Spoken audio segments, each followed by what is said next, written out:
रक्त बहाकर श्रृंगार करूं, खामोश यहां तलवार नहीं। रक्त बहाकर श्रृंगार करूं, खामोश यहां तलवार नहीं। ये धरती है महाराणा की, हार हमें स्वीकार नहीं। ये धरती है महाराणा की, हार हमें स्वीकार नहीं। नमस्कार दोस्तों, मैं वीर सर डीएमवी क्लासेज में आपका हार्दिक अभिनंदन करता हूं। दोस्तों आज हम नया टॉपिक लेकर आए हैं जिसका नाम है मेवाड़ राजवंश।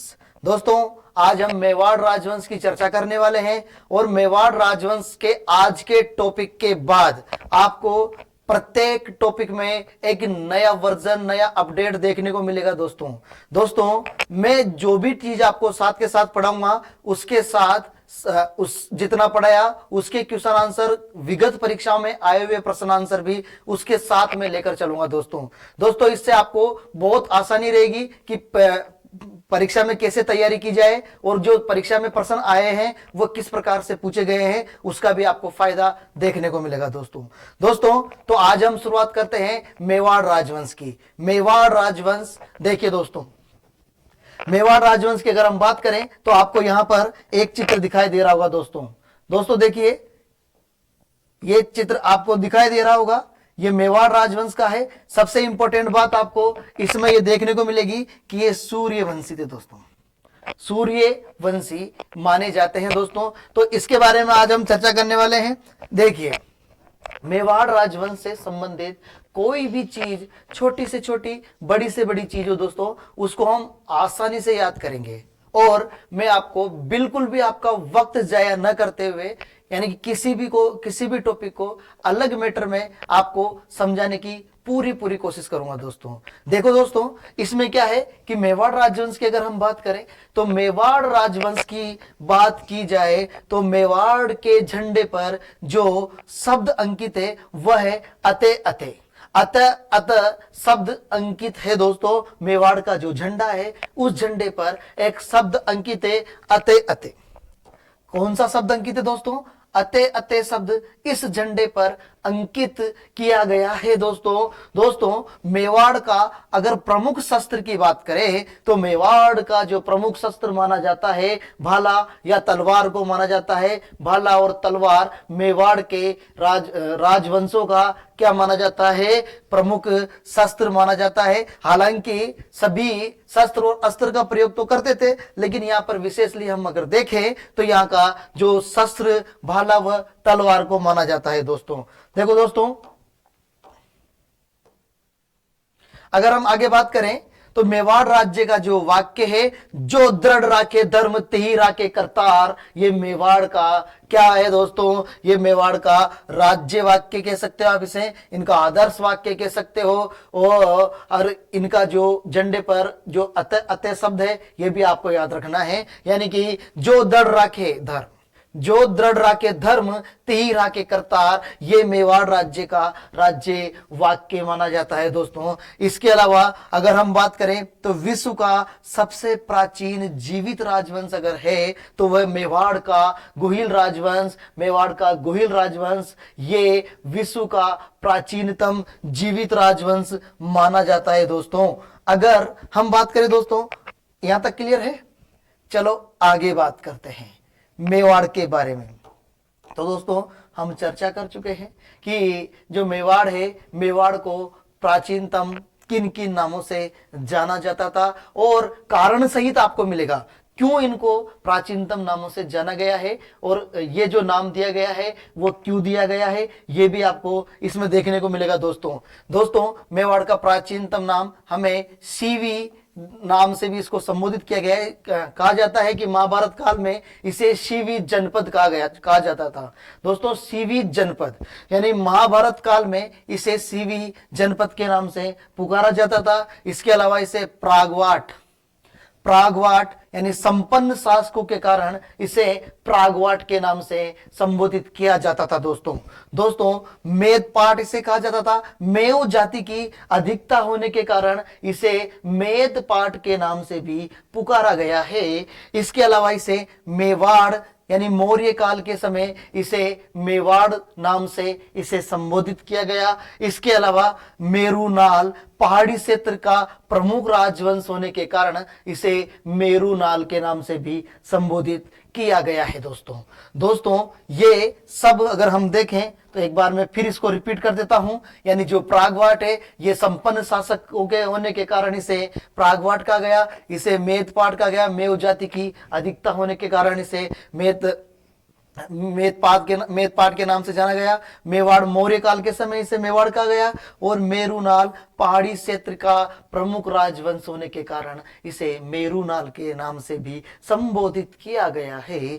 दोस्तों अगर हम आपसे पूछे कि इसकी गुहिलों की कितनी शाखाएं मानी गई है, गुहिलों की कुल कितनी शाखाएं थी, इसका जो हमने चर्चा की है ये पहले हम प्रतिहार वंश में इसकी चर्चा कर चुके हैं। तो देखिए दोस्तों, अगर गुहिलों की शाखाओं की बात करें तो आपके लिए ये मोस्ट प्रश्न है। दोस्तों आपसे प्रश्न पूछ लिया जाए कि कर्नल जेम्स टोड व मुर्नोत नैन्सी ने गुहिलों की कुल कितनी शाखाएं बताई दोस्तों, तो दोस्तों याद रखना मुर्नोत नैन्सी व कर्नल जेम्स टोड ने गुहिलों की टोटल 24 शाखाएं बताई है। दोस्तों कितनी शाखाएं बताई है? 24 2 4 24 2 4 शाखा 2 4 24 शाखाएं गुहिल वंश की बताई गई है। किस किस के अनुसार बताई गई है? मुर्नोत नैन्सी और कर्नल जेम्स टोड के अनुसार बताई गई है। दोस्तों ऐसा कहा जाता है कि जो हमारे कवि श्यामल दास हैं, कवि श्यामल दास ने गुहिलों की कुल 36 शाखाएं बताई है। दोस्तों कितनी शाखाएं बताई है? 36 शाखाएं बताई है। किसने बताई है? कवि श्यामल दास ने। कवि श्यामल दास ने गुहिलों की कितनी शाखाएं बताई है? 36 शाखाएं बताई है। दोस्तों कितनी? 36 शाखाएं। दोस्तों यहां तक क्लियर है? चलो आगे बात करते हैं गुहिलों की उत्पत्ति के सिद्धांतों की। गुहिलों की उत्पत्ति के सिद्धांतों की अगर बात की जाए, इनकी हम साधारण शब्दों में अगर बात करें तो ध्यान रखना गुहिलों की उत्पत्ति के बारे में अलग अलग इतिहासकारों ने अपना अलग अलग मत दिया है। दोस्तों देखिए, आप इधर देखिए, गोपीनाथ शर्मा ने इनके अनुसार क्या कहा है? गोपीनाथ शर्मा ने देखिए, इनके अनुसार जो गुहिल है मुख्यतः आनंदपुर यानी बड़नगर के ब्राह्मण माने जाते थे। दोस्तों कहां के? आनंदपुर बड़नगर के ब्राह्मण माने जाते थे। दोस्तों अगर हम डी.आर. भंडारकर की बात करें तो डी.आर. भंडारकर ने गुहिलों को क्या बताया? इन्होंने भी गुहिलों को ब्राह्मणों के वंशज बताया है। दोस्तों क्या बताया है? गुहिलों को ब्राह्मणों का वंशज बताया है। इन्होंने भी क्या कहा है? ये भी क्या थे? ब्राह्मण थे। किनके अनुसार? गोपीनाथ शर्मा के अनुसार, डी.आर. भंडारकर के अनुसार इन्होंने भी इन्हें ब्राह्मण वंशी बताया है। दोस्तों कर्नल जेम्स टोड की अगर बात की जाए तो कर्नल जेम्स टोड के अनुसार गुहिल वल्लभी नगर शासक शिलादित्य व पुष्पावती के वंशज माने जाते हैं। कहा जाता है, किंवदंतियों के अनुसार कहा जाता है कि जो गुहिल वंश है, ये जो गुहिल वंश, इसके बारे में किंवदंती है दोस्तों कि ये प्रभु श्री राम के 108वीं पीढ़ी के वंशज माने जाते हैं, ऐसा कहा जाता है। तो इसकी अगर हम चर्चा करेंगे, अभी शिलादित्य और पुष्पावती की भी हम चर्चा करेंगे दोस्तों। तो देखिए आप आगे, नयन चंद्र की अगर बात की जाए तो नयन चंद्र ने गुहिल रघुवंशी और सूर्यवंशी थे। ये कहा जाता है रघुवंशी यानी भगवान श्री राम के वंशज के ये माने जाते हैं। और सूर्यवंशी का अर्थ ये है कि सूर्यवंश से संबंधित भगवान श्री राम भी सूर्यवंश से ही संबंधित माने जाते हैं। और अभी हाल ही में आपने देखा होगा जब अयोध्या में प्राण प्रतिष्ठा का जब प्रोग्राम कार्यक्रम था दोस्तों, तो आपने देखा होगा जो एक रोड है, उस रोड पर सूर्य की तरह यानी सूर्य लाइटें लगाई गई थी, सूर्य की आकार में वहां पर लाइटिंग की गई थी। तो इसमें यह बताया गया था, इसका संदेश ये दिया गया है कि भगवान श्री राम सूर्यवंशी थे। तो आप रात में भी अगर कहीं वहां से भगवान श्री राम के दर्शन के लिए जाओगे तो वो जो लाइटें हैं वो आपको याद दिलाती रहेगी कि भगवान श्री राम सूर्यवंशी थे। दोस्तों अगर हम आगे आगे चर्चा करें। यहां तक क्लियर है दोस्तों? तो देखिए चलो आगे बात करते हैं दोस्तों। अगर आपसे मेवाड़ वंश से अलग अलग मैं आपको लगभग 5 शाखाओं का आपके सामने जिक्र करूंगा, इनमें से कभी कभार प्रश्न बन जाता है दोस्तों। कैसे कैसे प्रश्न बन जाता है? अगर हम बात करें तो जो मेवाड़ की मुख्य मेवाड़ शाखा ही है, इस मेवाड़ शाखा की बात करें तो इसकी जो स्थापना मानी जाती है वो 565 ईस्वी में इसकी स्थापना मानी जाती है दोस्तों। और कहा जाता है कि इसका जो संस्थापक है वो गुहिलादित्य को माना जाता है दोस्तों। किसे माना जाता है? गुहिलादित्य, यानी गुहिलों की जो स्थापना, गुहिल वंश की जो स्थापना है वो 565 ईस्वी में ही हो जाती है दोस्तों। उसके बाद आपसे पूछे कि वागड़ में गुहिल वंश की या मेवाड़ राजवंश की जो स्थापना की गई है तो वो कब की गई है? 1178 ईस्वी में की गई है दोस्तों। और इसका जो इसकी स्थापना की थी या इसका संस्थापक था वो सामंत सिंह था दोस्तों। कौन था दोस्तों? सामंत सिंह।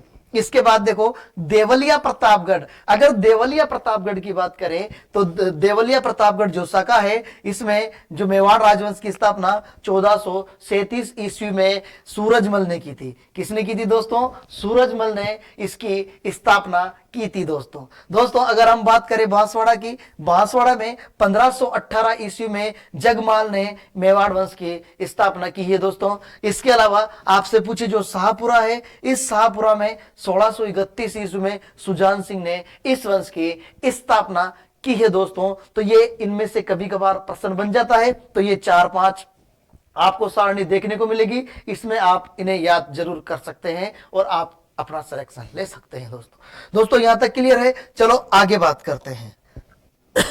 सॉरी, मेवाड़ वंश से संबंधित महत्वपूर्ण छोटी छोटी जानकारी है, इनमें से अगर कभी प्रश्न बन जाए तो आपका प्रश्न गलत नहीं होगा। छोटी छोटी पूरी जानकारी इसमें साझा की गई है दोस्तों। देखिए दोस्तों, मेवाड़ वंश की महत्वपूर्ण जानकारी तो यहां पर देखिए, यहां के जो राजा हैं वो हिंदुआ सूरज कहलाते हैं दोस्तों। क्या कहलाते हैं? हिंदुआ सूरज। यहाँ के राजा हिंदुआ सूरज कहलाते हैं दोस्तों। और आपसे पूछे मेवाड़ वंश के जो कुल देवता है, मेवाड़ वंश के कुल देवता एक लिंगनाथ जी को माना जाता है।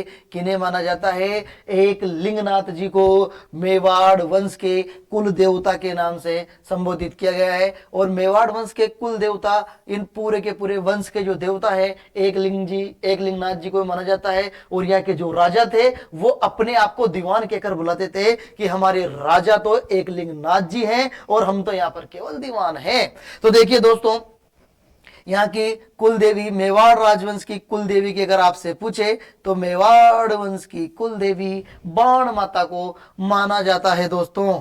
और आराध्य देवता के बारे में आपसे पूछे कि यहाँ के जो आराध्य देवता है वो 4 भुजानाथ को माना जाता है। किसे माना जाता है?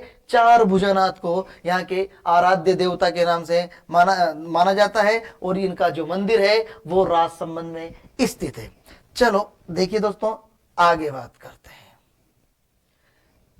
अगर आपसे आराध्य देवी की बात करें तो ये आराध्य देवी गढ़बोर माता, इनका मंदिर भी कहां पर स्थित है? राजसमंद में गढ़बोर माता का मंदिर स्थित है। इसके अलावा यहाँ इनका जो राज तिलक किया जाता था वो ऊंदरी गांव के भील यहाँ के शासकों का राज तिलक करते थे दोस्तों। इसके बाद अगर हम बात करें तो सबसे पहला राजा गुहिलादित्य को माना जाता है। किसे माना जाता है? गुहिलादित्य को। दोस्तों इनमें से प्रश्न आपको याद रखना है, वेरी वेरी मोस्ट है। अगर हम बात करें पहला राजा गुहिलादित्य तो आपसे इसके सामने तुरंत लिख दिया है मैंने अंतिम राजा। तो दोस्तों अगर पहला राजा कौन है? गुहिलादित्य। तो अंतिम राजा कौन था दोस्तों? अंतिम राजा जो माना जाता है वह भूपाल सिंह को माना जाता है। और भूपाल सिंह की बात करें तो भूपाल सिंह राजस्थान के एकीकरण में हम पढ़ते हैं कि अंतिम शासक माना जाता है। एकीकरण का मतलब है कि अब राजस्थान को भारत में मिलाया जाता है। तो जब हम बात चर्चा करते हैं शासक की तो उस समय कौन आता है दोस्तों? भूपाल सिंह। भूपाल सिंह ही तो भूचाल लाते हैं हमारे। कहा जाता है कि इन्हें महाराज प्रमुख का पद दिया गया था। तीसरे चरण के बाद चौथे चरण में महाराज प्रमुख का पद इनको दिया गया था, क्योंकि इन्होंने अपने 3 मांगे रखी थी दोस्तों कि भाई मेवाड़ वंश को प्रीवियस पेंशन दी जाए। और प्रीवियस पेंशन के बाद इन्होंने एक मांग दूसरी और रखी थी कि जब तक आजीवन ये जो उदयपुर है राजधानी रहे।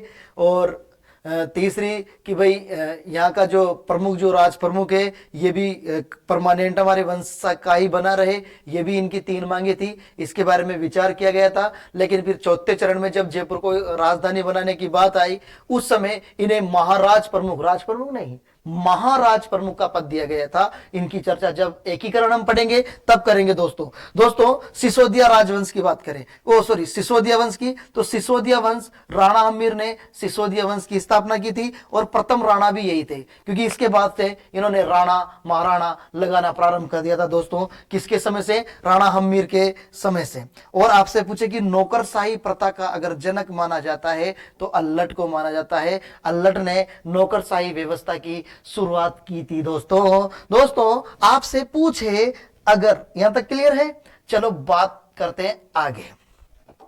देखिए दोस्तों, चलो देखो यहां से आपसे पूछे कि रावल शाह का पहला राजा कौन था, तो शेम सिंह को माना जाता है। और रावल जो शाखा है उसका जो अंतिम राजा माना जाता है वो किसे माना जाता है? वो रतन सिंह को माना जाता है। देखो दोस्तों, इनको आप अच्छी तरीके से याद रख सकते हैं कि मैंने यहां पर इनको ब्लॉक में बंद कर दिया है कि जो सिसोदिया वंश है उस सिसोदिया वंश की स्थापना तो अल्लट ने की थी और रावल शाखा का जो पहला शासक था वह शेम सिंह था। तो इनको आप इस प्रकार याद रख सकते हैं। और नौकरशाही जो प्रथा है उसकी शुरुआत किसने की है? नौकरशाही प्रथा की जो शुरुआत की थी वो अल्लट ने की थी। तो नौकरशाही प्रथा का जनक भी किसे माना जाता है? अल्लट को माना जाता है दोस्तों। यहां पर देखिए दोस्तों, वेरी वेरी मोस्ट है ये आपके लिए, वेरी वेरी मोस्ट है। क्यों मोस्ट है? देखिए इधर आप, ये आपको भी बताऊंगा क्यों मोस्ट है दोस्तों। मेवाड़ मुगल संधि महाराणा अमर सिंह प्रथम के काल में हुई थी दोस्तों। और इसके बारे में कम से कम 3 एग्जामों में इसके बारे में प्रश्न पूछा जा चुका है। और जब मैं आपको इस टॉपिक के साथ साथ ये जैसे ही जितना पढ़ाया दोस्तों उसके साथ साथ जब प्रश्नों का भी मैं जिक्र करूंगा तो ये चीजें आपको साथ के साथ देखने को भी मिलेगी दोस्तों। देखिए दोस्तों, मेवाड़ मुगल संधि महाराणा अमर सिंह प्रथम के काल में मेवाड़ मुगल संधि की शुरुआत हुई थी। कहा जाता है कि महाराणा अमर सिंह ने, महाराणा प्रताप के पुत्र माने जाते हैं महाराणा अमर सिंह प्रथम।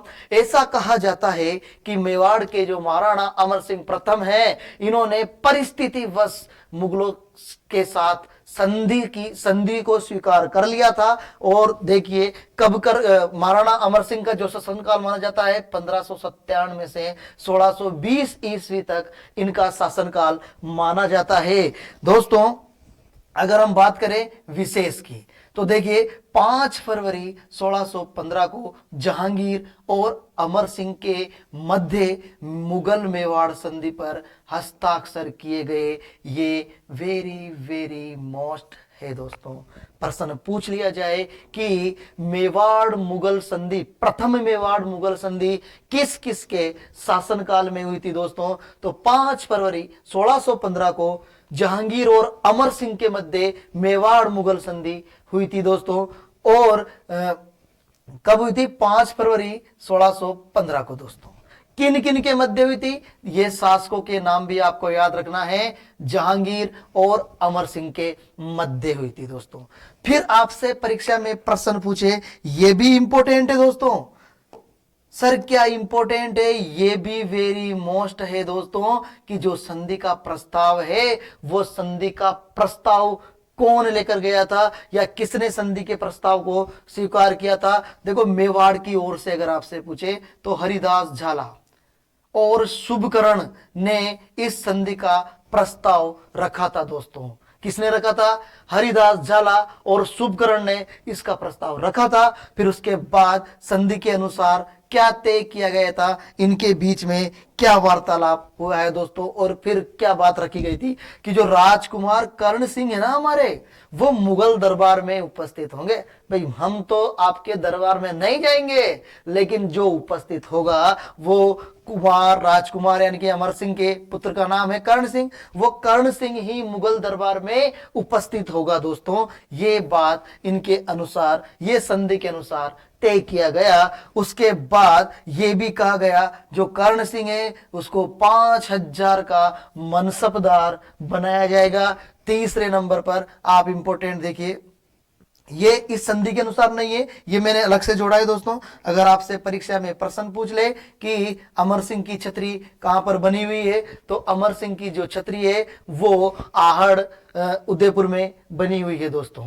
देखिए दोस्तों, यहां तक क्लियर है। फिर आपसे परीक्षा में प्रश्न ये पूछ लिया जाए कि जो मुगल संधि का उल्लंघन है वो किसने किया था, तो मुगल सिंह में प्रथम जो मेवाड़ मुगल संधि है उसका जो उल्लंघन किया था वो महाराणा जगत सिंह ने किया था दोस्तों। किसने किया था? जगत सिंह ने। कहा जाता है कि मेवाड़ मुगल संधि का सर्वप्रथम जो उल्लंघन है वो जगत सिंह ने। किसने? जगत सिंह प्रथम ने चित्तौड़गढ़ दुर्ग का पुनः निर्माण करवाकर इस संधि का उल्लंघन किया था, क्योंकि इस संधि में एक बात यह भी रखी गई थी कि जो चित्तौड़गढ़ है इसका आप पुनर्निर्माण नहीं कराओगे, तो इन्होंने चित्तौड़गढ़ पर क्या करवा दिया?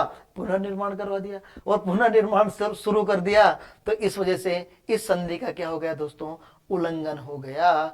इसलिए फिर वापस इनके बीच में यौद्धिक विषय शुरू हो जाते हैं, ऐसा कहा जाता है। देखो दोस्तों, आगे हम बात करें, यहां तक क्लियर है?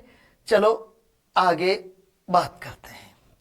आपसे यह प्रश्न पूछ ले कि जो प्रथम मेवाड़ चित्रशैली की शुरुआत आपसे पूछे, तो प्रथम मेवाड़ चित्रशैली की जो शुरुआत मानी जाती है वो रावल तेज सिंह के समय में इसकी शुरुआत मानी जाती है दोस्तों। ये आपको याद रखना है। इसके अलावा चित्रशैली का जो स्वर्ण काल है, चित्रशैली का स्वर्ण काल वो जगत सिंह प्रथम के काल को माना जाता है। जगत सिंह प्रथम के काल में जो राजस्थान की जो चित्रशैली है वो चरम उत्सर्ग पर थी दोस्तों। उसके अलावा आपसे पूछे कि राजस्थान में जो स्थापत्य कला है उसका जनक किसे माना जाता है, तो राजस्थान में स्थापत्य कला का जनक महाराणा कुंभा को माना जाता है दोस्तों। अगर आपसे बात की जाए स्थापत्य कला के जनक की, तो स्थापत्य कला का जनक किसे माना जाता है, वो महाराणा कुंभा को माना जाता है। इसके अलावा ये प्रश्न भी कई बार बन चुका है, हुरडा सम्मेलन की अध्यक्षता किसने की थी? महाराणा जगत सिंह ने की थी। आपको पता है, अगर हम लॉजिक वे में देखें तो जब हुरडा सम्मेलन हुआ था तो हुरडा सम्मेलन हुरडा गांव भीलवाड़ा में हुआ था। अगर इसको राजस्थानी भाषा में अगर हम शो करें तो ध्यान रखना, हुरडा सम्मेलन हुरडा गांव भीलवाड़ा में हुआ था और इम जगत का आदमी आई जा, जगत का ही आदमी आया था, यानी जगत का मतलब जगत सिंह ने इसकी अध्यक्षता की थी। और हुरडा सम्मेलन 17 एकम 17 17 दूनी 34, कैसे याद रखना चाहिए? 17 एकम 17 17 दूनी 34, 17 यानी 17 जुलाई 1734 में इसकी हुरडा सम्मेलन की अध्यक्षता की गई थी और हुरडा सम्मेलन का आयोजन 17 जुलाई 1734 को हुआ था दोस्तों। देखिए दोस्तों, द्वितीय ईस्ट इंडिया कंपनी से जो संधि की थी वो महाराणा भीम सिंह ने की थी। ये आपसे प्रश्न पूछ सकता है, अभी तक ये एग्जाम में नहीं पूछा गया है। इसके अलावा मेवाड़ का झंडा महाराणा प्रताप के काल का झंडा माना जाता है। इससे पहले जो यहाँ पर जो झंडे पर अंकित है वह अते अंकित था दोस्तों, लेकिन ये कभी कहा जाता है कि जो मेवाड़ का जो झंडा है वो महाराणा प्रताप के काल का माना जाता है। और मेवाड़ की जो सहयोगी जाति थी वो भील जाति को मेवाड़ की सहयोगी जाति माना जाता है। भीलों ने सबसे ज्यादा योगदान दिया था दोस्तों। यहां तक क्लियर है दोस्तों? चलो अगर हम आगे बात करते हैं दोस्तों, देखिए दोस्तों, गुहिल वंश की स्थापना की, तो मैं आपको बता देता हूं गुहिल वंश की स्थापना की अगर हम चर्चा करें तो देखो सुभगा देवी से शुरुआत करते हैं। ऐसा कहा जाता है कि सुभगा जो देवी है वो सुभगा देवी वो भगवान सूर्य की बहुत बड़ी उपासक मानी जाती थी दोस्तों। जब भगवान सूर्य की बहुत बड़ी उपासक मानी जाती थी तो भगवान सूर्य ने इन्हें एक वरदान दिया था और एक बीज मंत्र से इनके एक पुत्र का जन्म होता है, शिलादित्य का दोस्तों। शिलादित्य का जन्म होता है और शिलादित्य का जब जन्म होता है तो किससे होता है दोस्तों? सूर्य के बीज मंत्र की शिक्षा से जब ये गर्भवती हुई थी उससे किसका जन्म होता है? शिलादित्य का जन्म होता है। तो यहाँ अगर हम शिलादित्य की बात करें तो जब यह बीज मंत्र से जन्म होता है तो जाहिर सी बात है कि अगर मान लीजिए किसी के बिना विवाह हुए ही अगर पुत्र का जन्म हो जाए तो जो अड़ोसी पड़ोसी हैं वो तो ताने मारेंगे, और जब ताने ताने मारेंगे तो पूछेंगे कि भाई ये तो इसका इसका पिता कौन है। तो बड़ा होने के बाद जब ये पूछता है कि भाई ये जो आपने मेरे को सब परेशान करते हैं कि भाई मेरा पिता कौन है, मेरा पिता कौन है, तो तब जाके ये वल्लभी ले जाती है इसको शुरुआत में। तब इससे पूछता है ये अपनी माता से कि भाई मेरे को सब परेशान करते हैं कि भाई मेरा जन्म कैसे हुआ। तो फिर बताती है कि सूर्य भगवान के बीज मंत्र से तेरा जन्म हुआ है। और फिर उसको एक पत्थर देती है। पत्थर देने के बाद ये कहती है कि भाई इस पत्थर से सूर्य भगवान के द्वारा दिया जाता है एक पत्थर, एक शिला दी जाती है। और जब शिला दी जाती है तो उस पर कहा जाता है कि इससे जिसके भी समक्ष प्रस्तुत करेगा वो अपने आप ही तेरा अधीन हो जाएगा। तो कहा जाता है कि जो हमारे शिलादित्य हैं वो इसी पत्थर के एक यानी कि वरदान दिए हुए पत्थर से बहुत सारे राज्य पर यह अधिकार करता रहता है। दोस्तों देखिए दोस्तों, कहा जाता है कि जब इनकी माता इनको वल्लभी लेकर चली जाती है और फिर वल्लभी पे आक्रमण कर दिया जाता है। और जब वल्लभी पर आक्रमण कर दिया जाता है तो सपरिवार मारा जाता है शिलादित्य भी। और इनकी एक पत्नी थी जिसका नाम था पुष्पावती, जो अंबा माता का दर्शन करने के लिए माउंट आबू गई हुई थी। दोस्तों कहां पर? माउंट आबू। इनकी जो एक पत्नी थी पुष्पावती वो माउंट आबू अंबा माता के मंदिर में दर्शन करने हुए चली जाती है। और जब इनको वापस आने के बाद इनको पता लगता है कि भाई इससे सपरिवार समूल ही नष्ट हो गया है आक्रमण के कारण, तो फिर ये गर्भवती होती है। एक पुत्र को जन्म देने के बाद ये सती हो जाती है। दोस्तों देखिए, पुष्पावती गुहिलादित्य को जन्म देकर सती हो गई। फिर जब बाद में पता लगता है ना, तो तब इनको पता लगने के बाद ये गुहिलादित्य को जन्म देने के बाद सती हो जाती है। दोस्तों यहां तक क्लियर है। चलो आगे बात करते हैं। दोस्तों गुहिलादित्य, इसे गो के नाम से और गुहिलादित्य के नाम से भी इसे संबोधित किया गया है, पुकारा गया है। गुहादित्य भी इसे कहा जाता है दोस्तों कि भाई इनका जो लालन पालन है वीरनगर की ब्राह्मणी कमलावती द्वारा किया गया था। दोस्तों किसके द्वारा किया गया था? कमलावती के द्वारा इसका लालन पालन किया गया। और पुष्पावती द्वारा गुफा में जन्म देने के कारण इसका नाम गुहादित्य रखा गया। क्या रखा गया दोस्तों? गुहादित्य, क्योंकि गुफा में इसका जन्म देने के कारण इसका नाम गुहादित्य रखा गया। और गुहादित्य भील जाति के सहयोग से ही क्या बना दोस्तों?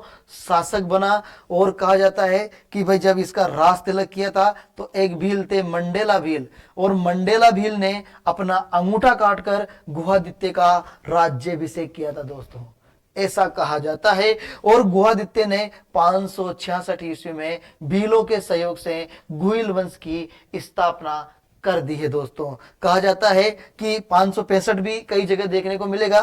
565, 566 दोस्तों।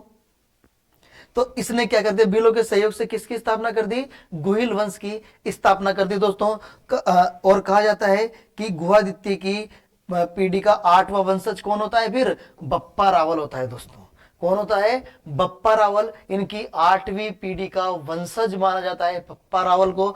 अब बप्पा रावल के बारे में हम चर्चा करते हैं। दोस्तों बप्पा रावल, देखिए दोस्तों बप्पा रावल के बारे में अगर हम बात करें तो दोस्तों बप्पा रावल 734 ईस्वी से, देखो दोस्तों 734 ईस्वी से 753 ईस्वी तक बप्पा रावल का शासनकाल माना जाता है। कहां से लेकर कहां तक? 734 से 753 ईस्वी तक इसका शासनकाल माना जाता है। अगर हम इसके पारिवारिक विषय की चर्चा करें तो इसका जो जन्म हुआ है बप्पा रावल का, वो ईडर गुजरात में इसका जन्म हुआ है। दोस्तों और अगर इनके वास्तविक नाम की बात की जाए तो बप्पा रावल का वास्तविक नाम कालभोज माना गया है। दोस्तों क्या माना गया है? कालभोज इनका वास्तविक नाम माना गया है।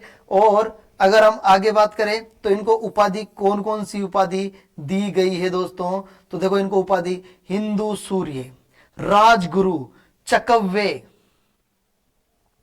चार्ल्स मार्टेल कहा जाता है, जो इनको ये हमारे माध्यमिक शिक्षा बोर्ड क्लास 10th में ये स्पष्ट रूप से लिखा गया है कि जो बप्पा रावल है इसको चार्ल्स मार्टेल की उपाधि किसने दी? सीवी वैद्य ने इसको चार्ल्स मार्टेल की उपाधि दी है दोस्तों। अगर हम बात करें इनके पिता का नाम क्या था, तो इनके पिता का नाम नागादित्य इनके पिता का नाम था, और नागादित्य की जो हत्या है वो भीलों के द्वारा कर दी गई थी दोस्तों। बप्पा रावल ने हरित ऋषि के आशीर्वाद से 734 ईस्वी में मौर्यों को पराजित कर चित्तौड़गढ़ पर अधिकार कर लिया दोस्तों। क्या कर लिया? चित्तौड़ पर अधिकार कर लिया इन्होंने। 734 ईस्वी में इन्होंने मौर्यों को पराजित करके चित्तौड़ पर अपना अधिकार जमा लिया था दोस्तों। और किसके सहयोग से? ये भी इंपॉर्टेंट प्रश्न बनता है।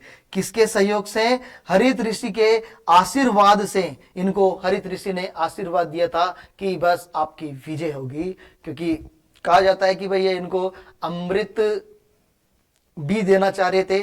जब ये स्वर्ग की ओर जा रहे थे तो जो बप्पा रावल है, बप्पा रावल को कहा कि मुंह खुला रखना है, तो उन्होंने जब वो इनको अमृत दे रहे थे तो इनके चरणों में जाकर गिरता है। अगर मान लीजिए इनके मुंह में गिर जाता तो ये अमर हो जाते दोस्तों। अमरत्व का इनको वरदान भी दे रहे थे दोस्तों। अब देखो, अगर हम बात करते हैं तो विशेष बात,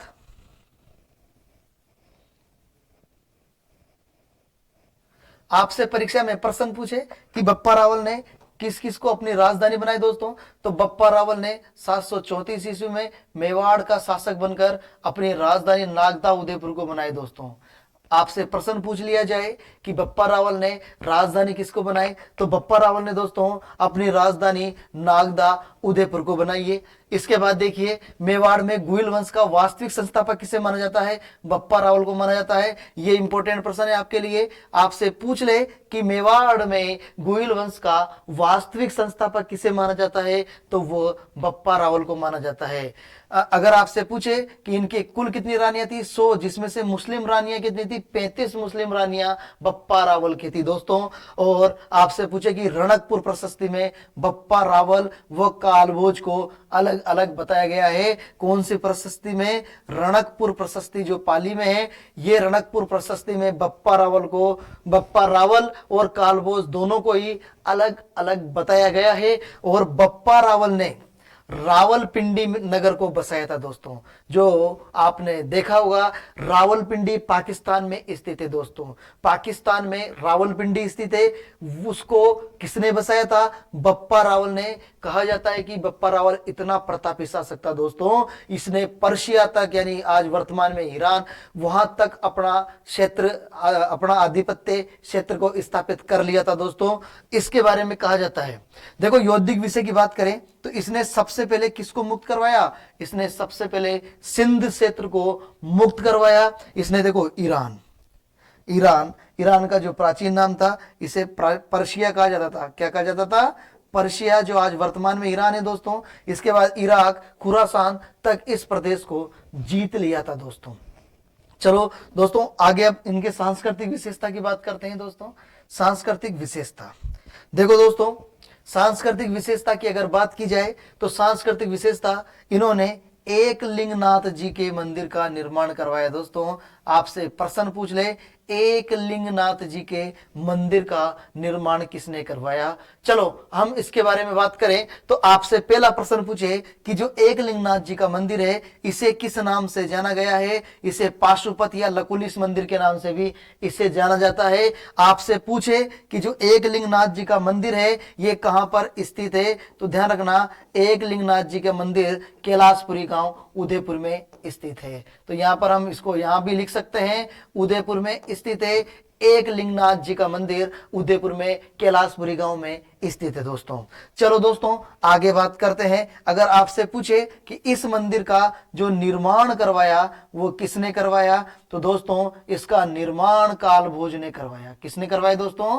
कालभोज ने इस मंदिर का निर्माण करवाया है दोस्तों। और अगर हम आगे बात करें विशेष बात की तो दोस्तों इसे गुहिल वंश का देवता माना जाता है। गुहिल वंश का जो देवता है, प्रमुख देवता, वो किसे माना जाता है?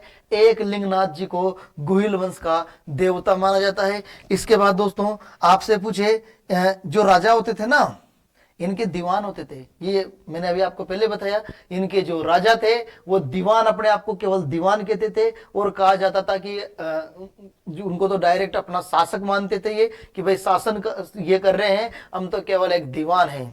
उसके बाद देखो मेवाड़ का वास्तविक शासक ही इन्हें माना जाता था, एक लिंगनाथ जी को। उसके बाद देखो दोस्तों जो कहा जाता है कि भाई इनसे जो आशीर्वाद लेते थे, उस आशीर्वाद को आस्का लेना कहा जाता था। दोस्तों ये भी इंपॉर्टेंट है, आस्का लेना, इनका आशीर्वाद ही आस्का लेना कहलाता था। और आपसे फिर प्रश्न पूछ ले कि एक लिंगनाथ जी का जो मेला है वो कब लगता है? तो एक लिंगनाथ जी का मेला फाल्गुन कृष्ण त्रयोदशी यानी महाशिवरात्रि को, फाल्गुन कृष्ण त्रयोदशी यानी महाशिवरात्रि को एक लिंगनाथ जी का मेला लगता है। दोस्तों यहां तक क्लियर है?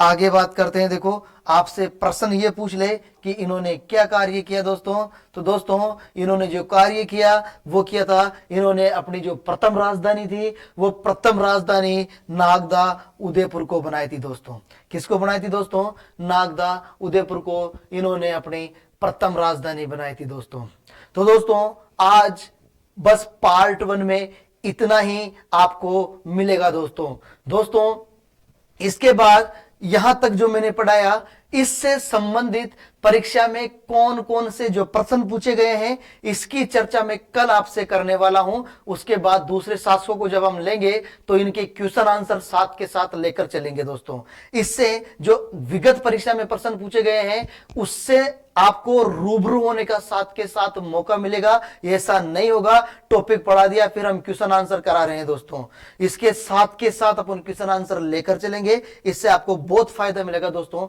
आगामी भर्ती की परीक्षाओं में भी देखने को मिलेंगे ऐसे प्रश्न जो हूबहू, क्योंकि अधिकांश तक कहा जाता है कि पुराने क्वेश्चन ही रिपीट होते हैं, अब उनको कैसे भी घुमा दिया जाता है।